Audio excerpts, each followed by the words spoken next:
তাহলে যে 18 বছর আগে বিয়ে করতে পারবেন না, ঠিক 18 বছর হলে বিয়ে করতে পারবেন। আমি জানি না, তাহলে 18 বছর ধরেন 10 দিন আগে আপনার বয়স 18 হয় নাই, 10 দিন পরে এমন কি ঘটনা ঘটে গেল যে আপনি এখন বিয়ের উপযুক্ত?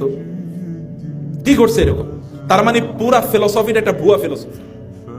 বিয়ে আমাদের দেশে, আমাদের এখানে ওয়েস্টার্ন আইডিয়া নিয়ে এখন লোকেরা চলতেছে, অথচ এটা কিন্তু ইসলামিক আইডিয়া। বিয়ের বয়স হলে বিয়ে দিয়ে দেবেন, বলেন এখনো প্রতিষ্ঠিত হয় না, বিয়ে দেবে কি? প্রতিষ্ঠিত মানে কি? প্রতিষ্ঠিত মানে কি? আল্লাহ তাআলা বলেছেন তোমার যদি টাকা পয়সা না থাকে তাহলে বিয়ে করো, তাহলে আমি তোমাকে ধনী বানিয়ে দেবো। এটা আল্লাহ বলেছেন সূরাতুন নূরে, যে তোমরা বিয়ে করো তাহলে আমি কি ওয়ানকিহুল আয়ামা মিনকুম ওয়াসসালিহিন মিন ইবাদিকুম ওয়া ইমাইকুম ইন ইয়াকুনু ফুকারা ইউগনিহিমুল্লাহু মিন ফাদলি সালাসাতুন হাক্কুল আলাল্লাহি আউনুহুম। তিন ব্যক্তিকে সাহায্য করা আল্লাহর দায়িত্ব হয়ে যায়। তোমাদের কেউ বিয়ে করলে তাকে সাহায্য করা আল্লাহর দায়িত্ব হয়ে যায়। এখন আমরা বলছি না, বিয়ে করানো যাবে না, কারণ এখনো বয়স হয়নি। তাহলে কি হয়েছে? এবং বিয়েটাকে যত জটিল করা হবে, জেনা তত কি হবে? সহজ হবে। এবং তাই হচ্ছে কিনা সমাজে।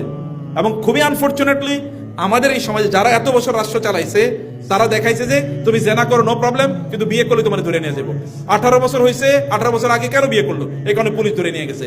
কিন্তু 9 বছর 11 বছর একটা মেয়ে তার কথিত বন্ধুর সাথে হাত ধরে পালিয়ে চলে গেছে, গোটা বাংলাদেশ অস্থির হয়েছে। কি জানো, সুবানা কি জানো, গোটা বাংলাদেশ 11 বছর একটা মেয়ে।